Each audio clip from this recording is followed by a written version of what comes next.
Welcome to the Whitetail Legacy Podcast. And we get the back view of him. And I mean, it's just a mega. 52 yards is a long shot. Magnum PI is what we named him.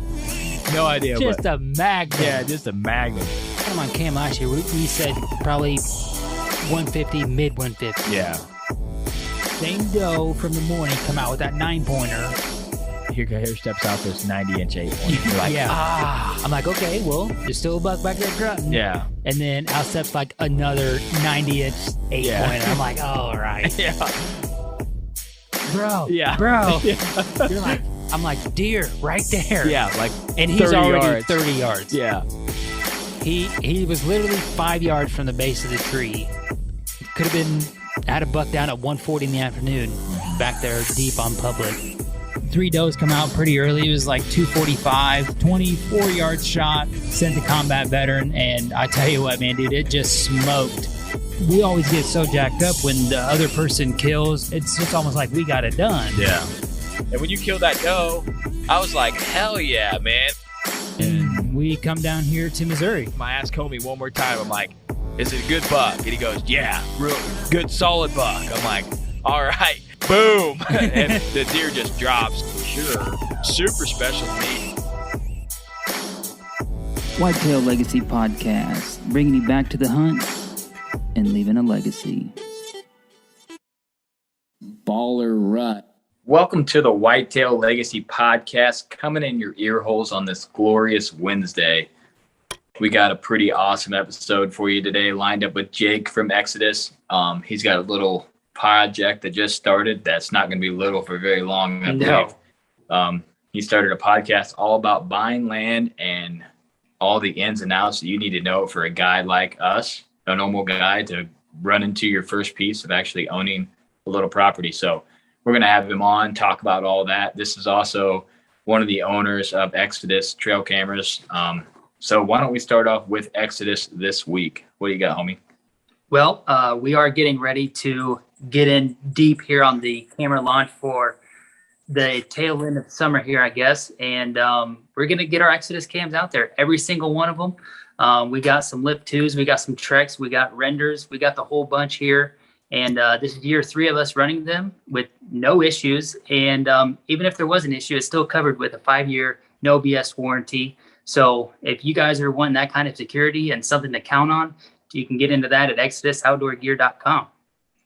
All right, I got last breath this week. How's it going, Jake? Jake just came on the team call with us. He's going to hit the intro here with us. We were like, well, maybe we can get the intro in before you come on, but we'll do this real quick for you. Crashing it. I'm going to do Last Breath TV this week, guys.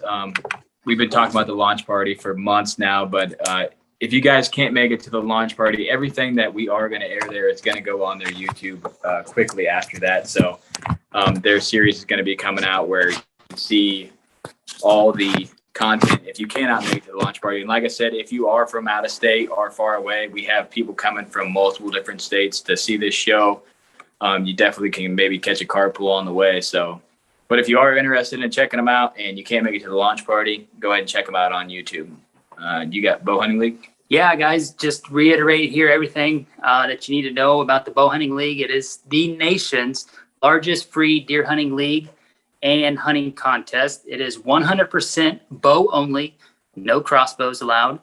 And you can sign up and be a part of this with your 3-man team and be a part to win $53,000 in prizes as of right now. I feel like every day they're almost getting another piece in the pie there. He's going to be like Chevy truck added to the – he's a wheeling dealer for sure. Yeah, so you guys can get signed up at bowhuntingleague.com. All right, you got Next Level? Yeah, Next Level tip of the week from Next Level Nate is be sure to keep your guys' food dry. Dumping it would be your last resort. Gravity feeders are strongly recommended, and Nate says that this is due to so it's not limiting the nutritional uptake for your deer. It's they're getting all the nutrition that these guys are packing into their feed. And if you want to try that out, you can try that out at nextleveldeer.com. Yeah, if you spend the money to get the bag, you want to get the most out of it. Absolutely. It poured on the ground. I'm assuming if it rains, you're going to lose a lot of it. So, all right. Well, how you doing, Jake? I'm doing well, guys. How about you? You're good. Appreciate you making this happen. Our life is absolutely balls to the wall right now. I'm assuming just like yours, with as much as you got going on with, selling land, running the new podcast, and working with Exodus. You're probably busy as hell, just like us. So everyone's busy. Everyone's busy and has a lot of things going. So yeah. Throw a couple kids in the works, and then you're like, I don't know what I did before I was like 20 to 24. I have no idea what I did. Had hella time to do nothing. Yeah, I still have no kids, so I think that's what makes it a little bit easier. I couldn't imagine having a full house, man. Yeah, that gives you a little bit more free time. But we appreciate you coming on. We're super excited about your project. Anything that you're involved with, you crush out of the park. So the kind of the lineup of what you're going to do for the normal guy, kind of like our podcast, you're just trying to give the knowledge that is really hard to get, for you. I mean, you just have to talk to someone. Well, how was your experience? And they're going to be able to listen to multiple people's experience in one area. But before we get started in that, introduce yourself a little bit for our listeners if they don't know you already. Yeah, my name is Jake Hofer. I'm from Central Illinois, not too far from you guys, really, as the crow flies. Co-owner of Exodus Trail Cameras. I handle the marketing for Exodus, and I'm also a licensed broker in the state of Illinois. I work with Land Pros, and recently just launched another podcast under Exodus called the Land Podcast, as you kind of were alluding to there. So that's a snippet of me. Nice. Yep. You got your hands a little into everything. Like I said, we're kind of rooting for you because you're just such a nice guy and been a friend for a while. So I'm excited for this podcast to start ripping out. So we'll kind of dig into some details, but in a nutshell, what can someone expect from the Land Project podcast? Yeah, so it's just any project I'm involved in always ends up evolving over time. But right now, as it sits, it is basically a podcast about the pursuit of land ownership for people who are like you and I, that aren't pros, who don't come from a fourth generation farm, that are just like starting from literally square one or maybe zero, and talking to people that were in a similar position, how they did it. It's going to kind of touch on just a lot of different strategies and kind of pulling together this knowledge base so people can be really good at their first purchase, to where hopefully it could lead into more things, or just maybe it's that one farm and they're super happy with it. It was a great decision, great purchase. They didn't get hurt.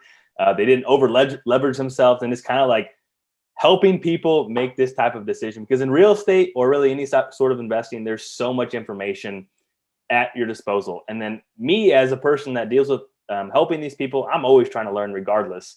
And I was like, man, there's not a lot going on over here. There's a lot of like high level things, but there's no one that's like in the trenches. That's like you guys, I have X amount of kids. I make this amount of money. How in the hell can I prioritize my life to make this happen? And to talk with people like, that have done that process. And I don't know, I'm really excited about it. Yeah, I'm excited too. I'm right on the edge of buying something. And me and you've talked multiple times on it, and you've gave me a lot of tips, stuff that I could try and run leads on. And some of them works for me, some of them don't. Everything's a little bit different, but it's going to be really nice to dig into everybody's brain. Maybe you're not from the Midwest and you're talking to a guy who's trying to buy in the East Coast, or he's trying to buy in Ohio, and you're the only guy is, well, I might want to buy some ground in Illinois. And you're like, how am I going to figure out anything about buying ground in Illinois? There's no resource for it out there. And now some people have a place to go and find that resource. Yeah. So. And I've talked to people too that have done 20, 40 deals in their life. Man, those guys are sharp. They know, and it's like, okay, how do we help segue the difference between a guy that's at 0 and a guy that's done 40 deals? Like trying to chop off a chunk of their brain and put it in, so we can all get a little bit of information from us. That's part of it too. Yeah, it's just like your first buck to your 40th buck. They got to get a little easier over time, and you can kind of know what's coming up and know what you need to get it done. But like me walking in 6 months ago, I didn't know hardly anything. I was just like, all right, I want to buy something. That's all I know. And then you got to start from there. And then the biggest struggle for me is just, the finding the piece is really hard for what you want, because like the small pieces are hard to find. The 80s and above seem to be pretty much everywhere, but the very first starter piece, like that 40 or 20, those go quick, Yeah. They go quick, and the price per acre is a little bit higher too because there's a larger pool of buyers. And that's once you get over that $350,000 price range, it seems that you're able to get a little bit better deal. That's just kind of what I've seen from pulling an ungodly amount of comps in the area. But I mean, you have to start somewhere. I mean, it's a boatload of cash to try to scoop up a 350. Something like that down payment would be devastating. You'd be like, oh gosh, there's a year's salary gone in one quick swipe. Yeah, it's insane. But I mean, those starter pieces are key, and just to be prepared, so you can move forward, because like you said, they go quick. So if you're like trying to figure out the ropes as you go right then and there, it might not end super well for you. Yeah, it might be kind of demoralizing when you figure out exactly what you need. So for just in a nutshell, just for our listeners, if someone wanted to do something in 5 years down the road, what would be just some key points that you could give them to say, this is what you need to start planning to make the process way easier? Yeah, that's a great question. I think having a 5-year timeline too should set yourself up to be able to actually make something come to fruition. I'm not a lender, so take this with a grain of salt, but like talking with some banks and having good relationships with bankers in the area is key, whether it's a small 3-branch bank or a single branch bank or a bank that you've done business with forever. Just go in there and have a conversation with them. Hey, this is where I'm at. This is where I'm making this year. I think in 5 years, I'll probably be making this. I do or don't have student loans, or I do have a truck payment, or like basically just walk through that whole financial model and say, this is where I think I'm going to be. Am I wasting my time sitting here, or do I need to basically just walk through and get a really good idea? And a good banker is going to walk through and have that conversation very seriously with you. And like, if you do this, we can do that. So that's really probably step one. Now, maybe that's just a phone call if you're just getting started, but as you get closer to the time to actually try to pull the trigger on something, I would definitely go in and sit down there with them. So that's step one, just making sure your finances are in order. Your household is in order. Like if you're doing this and it's going to be a constant battle with your wife or whatever, and she's like, I don't know why you bought that. Make sure it's not going to cause any rifts in the family there too. So like there's just a lot of front end work to happen. And then I think anyone that's ate up enough to buy a piece of ground can probably figure out if the piece is actually going to fit their deer hunting goals. So I think that's probably one of the easiest parts. The other thing to consider too is like a lot of people I think say, well, if it's an hour and a half within my house, I'm happy, or an hour within the house, I'm happy.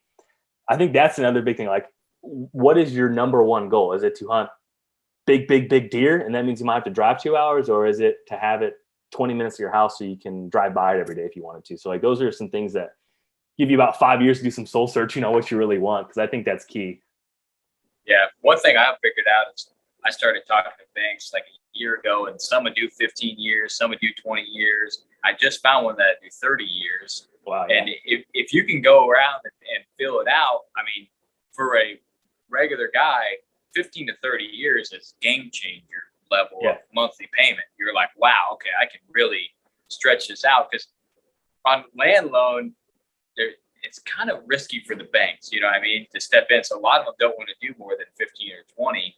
Mm-hmm. And for me, I'm like, man, if I could get a 30-year and pay a little extra, I'm in, because you never know what 5 years down the road could happen. And if you're going to buy a piece of ground, you're either going to own it for a really long time or own it and flip it and try to get your money out of it. So for me, if I buy something, I'm just going to set on it. Hopefully my kids won't struggle to find a place to deer on. That's the main goal. Yeah. You know? So doing the research on the banks and going in and talking to them is something that I did. I did like 8 to 10, maybe 12 banks, and just went in there after I talked to you and just started talking to them. And then I talked to a different guy, and then he pointed me to a different guy. And then I went to this bank, and I thought this was the one. And then they led me to another guy. And then I'm like, okay, this is the one. When I'm ready to go, I'll be ready to go on, you know, something that I'm comfortable with. And like you said, talking to your wife, figuring out like, okay, how much am I gonna? Because you think, okay, 40 acres, this is what it costs. What can we afford monthly? You know, what's a realistic monthly payment? Because that's going to dictate whether you're going for a 20, a 40, an 80. Mm-hmm. And then, luckily, my piece, kind of luckily, is it doesn't have any income. So once you try to factor in the income off a piece and then what you can pay, that would get very confusing. Yeah. If it had CRP or ag, it would be very confusing on what you would actually need to get it all done. Yeah. Now, could you imagine doing all that with like a piece that you've been waiting for to come to sale forever, and then you're like, oh shit, and you're trying to track down 12 banks in 24 hours, and I heard so-and-so's going to write an offer on it. Like, oh my gosh, could you imagine how stressful that would be? So it's just like you're taking trying a whole to wait element of stress out of it. Yeah. And then another thing I did is, if you're interested in a piece and maybe it's not for sale, approach that landowner and say, hey, in the next 5 years, do you have any chance that you think you might sell this ground? Mm-hmm. And if you were to sell it, what would you want for it? Mm-hmm. So if it does come up to auction, you kind of have an idea of what they're expecting to get out of the ground.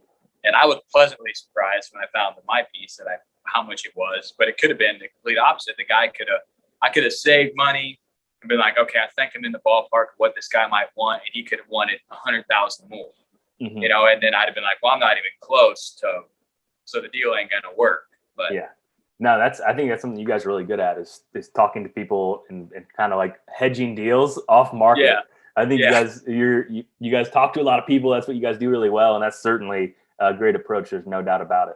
Yeah, try to get an idea of what the guy's got in his mind before, if you're going to go off market. If you're just looking, because I looked at a couple pieces that were, on market, and there was one 18 that I was really interested in. I'm like, man, that's a nice little sliver right there. And then I put an offer in on a 16.5 piece, and that fell through. But then when you go from like that 20 to 40, you need a lot more down payment. So you're like, I need a year. Give me 1 year and I'll be in the ball game. So that's the plan now, is just wait another, wait like January timeframe is when I'm going to try and pull the trigger. Yeah. So I'm just saving pretty much everything I can and cutting it tight and picking up the hours when I can to make it happen. So yeah, well, that's exciting. It'll be here before you know it. That's for sure. Yeah, I know. Yeah, once deer season starts, the end of the year is pretty much gone. You're just like, I say that all the time. It's time over. But so, how many episodes have you released now so far?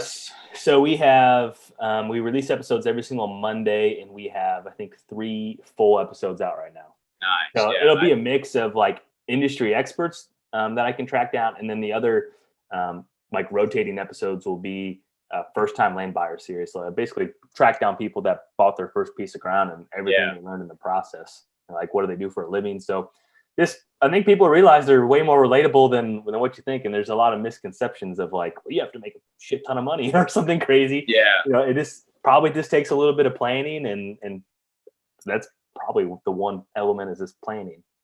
Yeah. One thing I'm really excited about for the podcast is I remember watching Bill Winky on there when he was talking about buying his first property and like how many transactions and how slow it was. And then he did this to get this, and then, just made it happen. And if you look at that guy now, you're like, oh, that's probably his family's ground. He was loaded. He got it passed down, and you never know the full story, but you're given an outlet for people to come on and kind of tell like, no, this is how it really went down. This is what I did to actually make it happen. Because I always thought Bill just kind of got that ground. Like, you never know. They don't ever talk about it. And then he actually, when he ended up selling it and moving it, he kind of went into the whole story of it. It was super interesting to me because I was like, man, this guy's been grinding forever for this. And then now he's giving it up. So definitely kind of changed my outlook on, you think land in Iowa, you got to just fall into that because buying that is, pretty hard to do. It's kind of like land over by you. It seems like it's twice as high as stuff around here almost. It's crazy. At least 20-25% more. I call that the Chicago effect, but the closer you get to Chicago, you got to add 25%. So which is crazy. And then it's like we just finished up a Wisconsin trip for Exodus, and we bounced around all Wisconsin and Minnesota, and I was like looking at land prices throughout the trip, and I was like, man, this looks gorgeous up here, and it's more affordable than where we're at. And it's like northern Missouri. I'm like, oh man, it's pretty nice down there. Way cheaper. Way cheaper than what I got going on up here. But that goes back to like, you have to make a plan on if you want it close to your house or you want to travel to be able to hunt. And the end goal would be to own something close so you can kind of work on a manicure, and then own something far away that you can kind of take a trip on. And I would really like to own something small in like southern Missouri, mid Missouri. So, you could go down there and rifle hunt or something, just to have, or go to Nebraska and be able to rifle hunt, something different that you could throw in and then have your piece local. But I'm learning a lot of people get a piece and then pay that off and then leverage that piece to get another piece later on down the road. So I told my wife, I said, I want to start as young as I can. So maybe, when I get 50, I can have some leverage to get something else. So it's definitely a good tactic that people use. Yeah, I always talk to a lot of people that are like in their late 50s, and they're like, man, if I was your age, or so like, I don't know if they just say that, but it's like, well, I mean, definitely have time on our side at this point. So yeah, if you start sooner and chip away quicker than later, it should pay off or compound or something exciting. At least that's my thought. They anyways. See the ground, prices back then, and we're thinking, man, it can't get that much higher. But it did for them, They're like, man, if I would have bought this piece back then, I'd be set. So yeah, and that's why a lot of times too, like local buyers a lot of times don't buy ground in their home area, especially as they get older, because they can remember when it sold for $1,000 an acre, and they're like, oh, it's crazy. And then someone comes in from the outside of the area, happily pays for that, and then it just continues to continue to rise. And if you look at anything, it takes about 7 years to double with 7% of growth. So just think of that. And land, a lot of places have seen 5, 6, 7% of growth. So every 7 years, it's going to roughly double. And you can pull like on the University of Illinois has actually a lot of really great resources on land and like land prices throughout the years. It's more geared towards tillable. But I mean, you can see it's seen some like 20% year growth. Yeah. Tillable is outrageous. Yeah. It's crazy. And it seems like the farmers around here, if they want it, there's no price like they won't pay. It's just like they're at the auction and they want it, and it's close to what they already farm. They just keep bidding. I'm like, this stuff is going.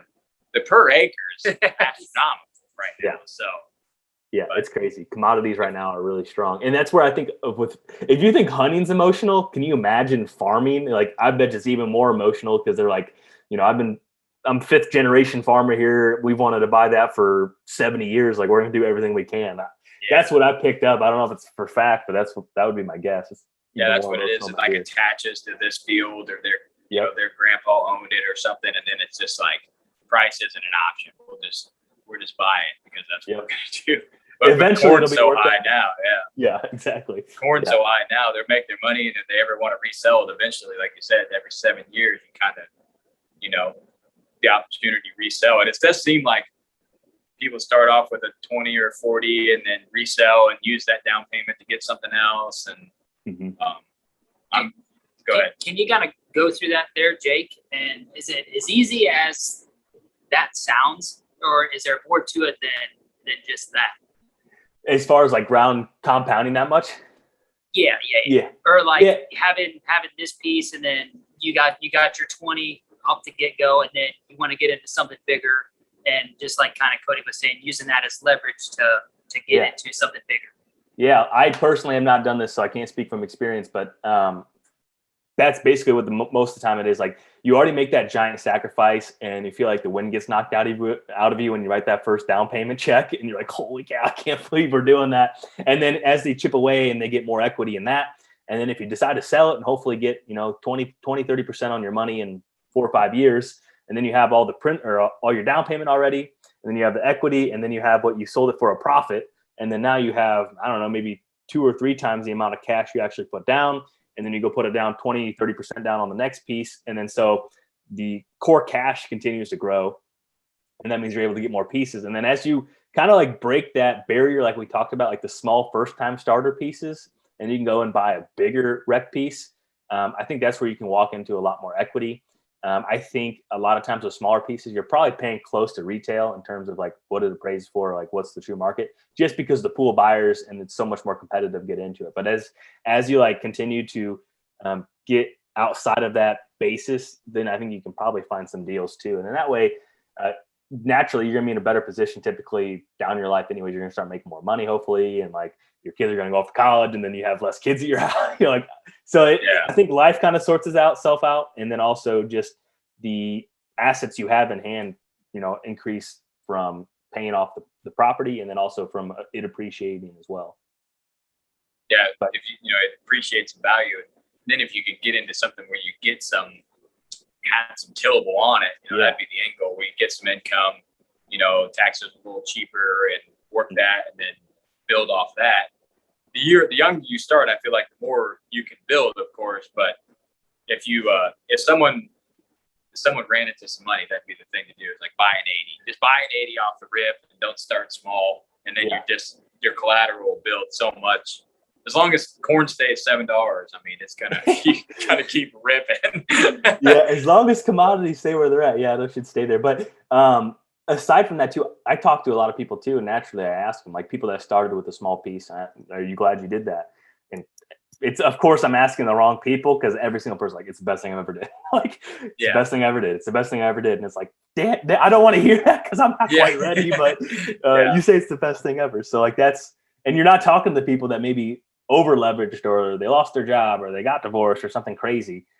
Those people aren't like, it's the best decision because it didn't end well for them. Every day, yeah. But overall, for the people it worked great, and they're very happy with this. That's kind of what I always come back to.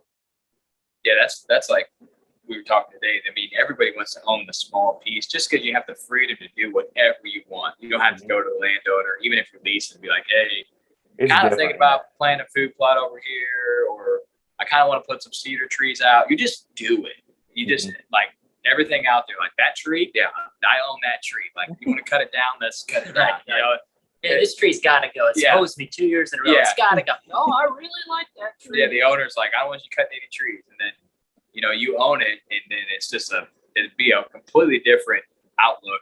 Even I think if you did kill something off that ground, it's just a completely different feeling, because the first one you kill after you own it's gonna be incredible.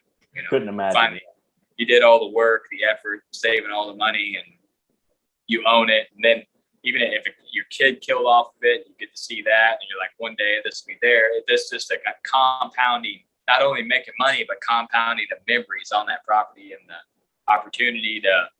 I didn't start off with any land, but now if I buy this, my kid's going to have this, whether they buy it, or they sell it, or they hunt it after I'm gone. They're going to have that option when, instead of me having to grind. I think that's how every giant farmer got started. Their great grandpa was like, I'm gonna send it on this 20-acre coal mine ground. And then now, 3 years down the road, they got 20 acres, then he got 40, and then they compounded. Now they own 2,000 and they farm 2,000, they're just rolling. So someone's got to start that eventually. And hopefully, our listeners, if they're thinking about buying something small, they just knuckle down and can do it. We had this conversation. It's really nice to have a lot of money in the bank. You have that cushion. And I was on the edge, like, man, it's like nice to have that money there, because if anything happens, you feel solid, you feel secure. And then just have that ripped away, and you're like, well, I got this grass over here. Right. It's good to go. That it's definitely a really risky move. That's why you got to plan it out. You got to understand, like, this is what life is going to be for X amount of years. This payment isn't just going to go away. So it's there. So that's where it comes down to the planning for sure. Yeah. You don't want it to be like some knee-jerk reaction. I think having a really strong foundation and an idea where you're comfortable and not overextending yourself. Yeah. I definitely would say that's key. When you were talking about, kind of trying to find an area to hunt, is there any resources that you found or people have talked about where they're looking for ground? Are they looking at like harvest data for certain areas? Say you want to buy like in a certain county, or how are people going about that? It's different. It's different for areas. I do most of my deals pretty close to where I actually live. So I think that's where, if someone from out of town, asks about a parcel, there's a good chance I know 3 of the 4 neighbors of the property and like what's getting killed there. So that's certainly an advantage of working with someone that's truly local to there. I see some agents like cover a giant part of the state, and then you ask them questions like, oh, was that was that parcel leased at all? And they're like, no, it wasn't. I was like, I know the people that leased it. So, it's yeah. like, you know, like, so you don't really know if you're getting the full story and scoop. So I think in terms of like people that I work with, I try to be transparent with them and what's going on in the area. Now, I think harvest data is definitely something that a lot of people do, but a lot of those like Boone and Crockett entries, like I feel they're not a true reflection of the area. And I think that there's pockets of, I mean, with whitetail cribs and what we do for Exodus, there's pockets of big deer everywhere. Like any of the states, there's some areas where it's like some really big deer. So I guess if someone was to like be on Earth for the first time, the key would be to like find those pockets and not necessarily rely on a lot of like the hard data. But that's kind of where I try to get my lease. I'm like, I know where the pocket of giants is. There's like good deer all over, and then there's pockets of like really, really solid deer. I'm just like, I got to find something in that crevice. And the one I'm trying to buy is like on the very northern edge of the armpit of the main trunk, you know? Yeah. You get a random flyer every now and then, but if I could get that and work my way south, that's what I need to do. So, yeah. And you guys know those pockets. I know my pockets in this area. And that's, I think, the key for someone that is not familiar with the area. But if someone's buying in an area that they know, if they're crazy enough to make a giant lifestyle change to buy a piece, they probably know where they're buying into. I think 9 out of 10 times. Another thing I thought about is if a guy is interested on a certain piece, you know, listed on the market, maybe go and talk to the neighbors and be like, hey, you know, you guys do any hunting around here? I'm thinking about buying this. Yeah, you got to be careful with that though, because then you get the disgruntled neighbor. There's no deer here. Like then you don't. There's no deer at all. That's what I hear about this one place. There's no big deer out here. I'm like, they're not. I don't believe you guys. yeah. I helped the guy buy some ground, and the people that were there prior leased it for like 12 years, and then we ran into them, and they're like, there hasn't been a deer over 140 inches ever on this deer. I said, well, why'd you lease it for 12 years?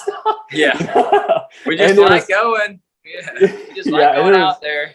Yeah, there's been some slammers on there since I've stayed in contact with them, and it's like, if you would have got discouraged from that, you're thinking like, oh crap, I screwed up. But just like knowing the area and like where it was, like there's big deer there, and there's been 160s, 170s, and even a 190 got killed off the neighbors there last year. So it's like, you just know the area. Like when you know the area, you know the area. It's like a second language. You can look at the map and be like, oh, that's good.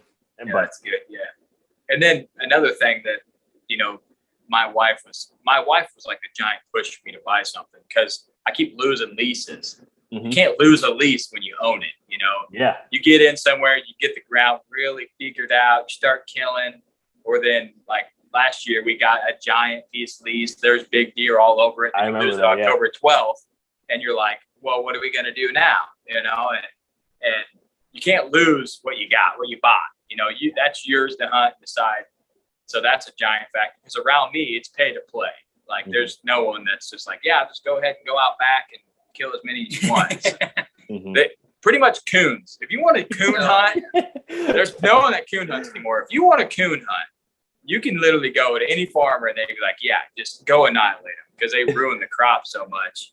And that's the only reason we get a turkey hunt the place that we turkey hunt because the guy's like, too many turkeys out there eating my crops. I'm like, there's like 0 turkeys on your piece, or we're gonna keep hunting because it's the only place we got. That's funny. Yeah, it's crazy. And even like you made mention to earlier, like when you have a lease in terms of you're not making it the best version that you can because it's like, do I really want to pay to plant trees when I could lose this next year? Or do I really want to like invest in this parcel when I can? It's when it's your own, I mean, you can treat it like 100% like your own because it is. And I think that's super exciting in itself. Yeah, you never know. I mean, you could have the best relationship with a landowner, been hunting there for 10 years. And like your landowner a couple years ago, wife gets cancer and they're like, okay, we might have to sell a piece. The life happens and you don't ever know if you're going to, you know, be able to hunt that the next year.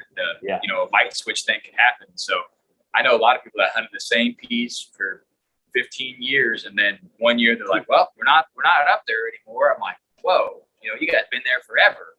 And now they have nowhere because they've been set on that one piece. They can just go and go and go. And if we lost our one piece of private, we'd be 100% public, you know? So we got to get something locked down. And this is the way I'm going to try to do it. So.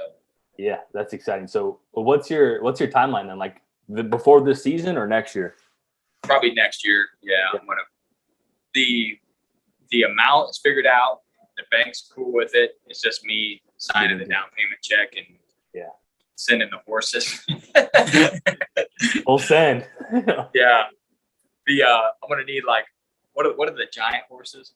The Clydesdales? Yeah, I'm gonna need like 2 Clydesdales, the whole amount of balls it takes to sign that check to the bank. It's just like that's completely out of my element to spend that much money on anything. Like I'm always like, want to buy the cheapest thing to get me by, and it's gonna work, and that's just my personality. But this is the complete opposite. You just gotta throw ass loads out of it, and you're like, okay, that was the bad part. Now it's just the plug away. I can handle the monthly payment. That ain't the problem. It's just that full send of the mentality thing. You just got to get okay with it and say, okay, this is what I'm doing. Here it is. So I'm almost there. I still want to drain my savings 100%. I want to have a little, and that's when I said, hey, will you give me till January? I said, that's fine. I'm not in a hurry to, sell right now. So I said, okay, this will give me another 6 months to crevice. So I'm not at zero, but I got this piece of grass over here. That's exciting though, man. I'm excited for you. Yeah. Yeah. So we kind of did, making a plan, figuring out the area you want to hunt, making sure to talk to your wife. Is there anything else that you could think that, to let a guy know, maybe something that a guy on the podcast has said that seemed like a really solid tip that wouldn't be thought about? Yeah, there's been some really good episodes. I mean, we did a buyer's guide checklist with Jeff Sturgis, and that was a really good conversation. I've actually listened to that a couple times myself, just to because there's a lot of good information in there. His biggest thing too was, I think some people are paralyzed by the amount of time, how long they look for a parcel. And he said if he wanted to buy a parcel, he could find one in about 3 months. I think you've talked to people, I'm sure, and I know people that are like, well, I'm waiting for the deal, or I'm waiting for this, I'm waiting for this one parcel. And all of a sudden 6 years pass and you still don't own a piece of ground and you're right where you were. So that's one thing that I found interesting. Once you are ready and, no parcel is going to be perfect. Pick the best one you can and start enjoying it and make it to what you want. And then eventually you can find, that quote unquote dream piece. But, with his habitat plans and everything, I feel like you can make a lot of parcels really good. And he's walked through if you have these types of neighbors, then do this. If you have these types of neighbors, do that. So I think that is a really good conversation. And the biggest thing is just being sure that you're on board and you're willing to make the sacrifices and hopefully have it compound into something really exciting. Like you said, Bill Winke started at 0 acres and built literally an empire. From some conversations I've listened to on other podcasts, sound like he was they were glad everything went right, because if it didn't, it went really wrong. So that's he was really, really stressing or stretching it thin when he got the second piece, because he was like, I don't want anybody else to get this, so I'm just gonna go for it, and that took some balls, but it paid out for him. He worked and made a career out of killing absolute giant whitetail. So hoping to talk to him really soon. I'm excited about that. We're hopefully supposed to record a whitetail cribs with them in August potentially. That's gonna be awesome. Yeah, it was kind of cool. We sent him I sent him a cold email, and he's like, "Oh yeah, I watch a lot of them." And I'm like, "What?" That's pretty cool. So they're getting their new place set up. So if they're ready, he's on my list to email this week. So I'm excited. But it was super cool when he's. Go ahead. No, go ahead.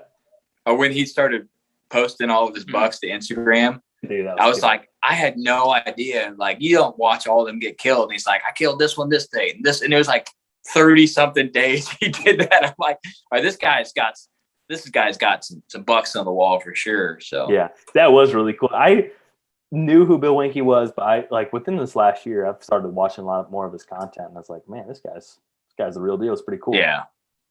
I've always liked his content for years. It's been one of my go-to Midwest whitetail. And he wasn't there last year, and I'm like, it's still good, but that voiceover voice, you cannot compete with that. He could get a full career of just, you need a voiceover on your video? I got you, man. Funny. The video that they put out, and it went through every deer that was killed off of his piece, and it had his kids out there and stuff. I really enjoyed that because Yeah. I mean, it just got to see that not just Bill in a tree, but Bill out there with his family, and he's killing deer, and then of course he's getting his kids on deer, and you know they're getting it done, and I really enjoyed that. Yeah, I haven't seen that. I have to watch that. It sounds Yeah. really It's cool. pretty cool. Yeah, you guys Love been it. absolutely crushing the whitetail cribs, man. The amount of work you guys put in for that is just we talk about it, like the amount of work. People have no idea how much work that takes. Like, props to you guys, because that is just an absurd amount of work to bring video content to people. Yeah, I mean, we have a full team to do it. So even like last week, we hired a new guy named Lucas to help edit a lot of the YouTube videos and be another field producer. So last week it was Chad, myself, Cameron, and Lucas, and we were on the road the entire week, like Milwaukee, Madison, and La Crosse, and then Minnesota, and then all the way back down to Milwaukee, and then like southern Wisconsin, and a week, and then you're recording podcasts then too, and then you have it so freaking scheduled tight, and you're like, I wish this podcast could be another 40 minutes, but we have to be in the next spot in a half hour. So it's fun, man. It's cool. It's I don't go on all those trips. Cameron pretty much handles a lot of the whitetail crib section and edits all of them. So, but man, they're fun whenever I get to go on them. Anytime we get to go to Iowa, I always go because it's just another world over there. And then you just get to meet a lot of cool people. It's fun. Yeah. I we're going to talk to Scott Buckley here soon. And, and he was talking about, he's like, that was pretty cool when they came over. I was like, yeah, I liked it, man. I dig it. So you guys going to Iowa, that's always where they're like, I want to go just 1 year. I live so close, but everybody's like, man, there's just 130s everywhere. I'm like, well, I signed me up, man.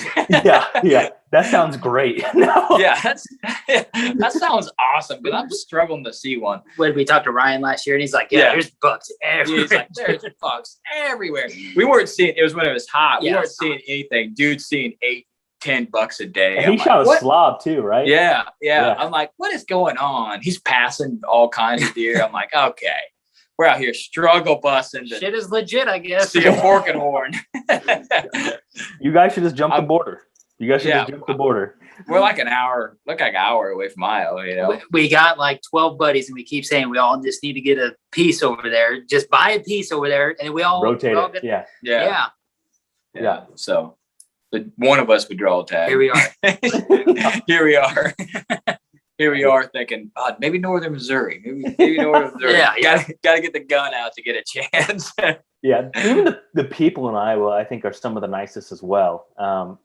There's like really, I don't know. I love Iowa too. If I were to move anywhere, it would definitely be Iowa. Yeah, I think so too. Me too. Iowa or Northern Missouri or somewhere. If I didn't have what I have established here, I'd be out of Illinois. That's guaranteed. But once you're kind of established and you got your roots, you got the only thing we got whitetail. If we didn't have whitetail, this place would be trash. True. Yeah. We got that going for us. Other than that, we don't really have a knot. Turkeys are even kind of, at least over here but I mean, there's you go west a little bit. I feel like it's a whole different population over there. Yeah. Around here, it's just kind of shaky. Yeah. It's in the pockets for sure. All right. Well, where can people find all this content and absorb it?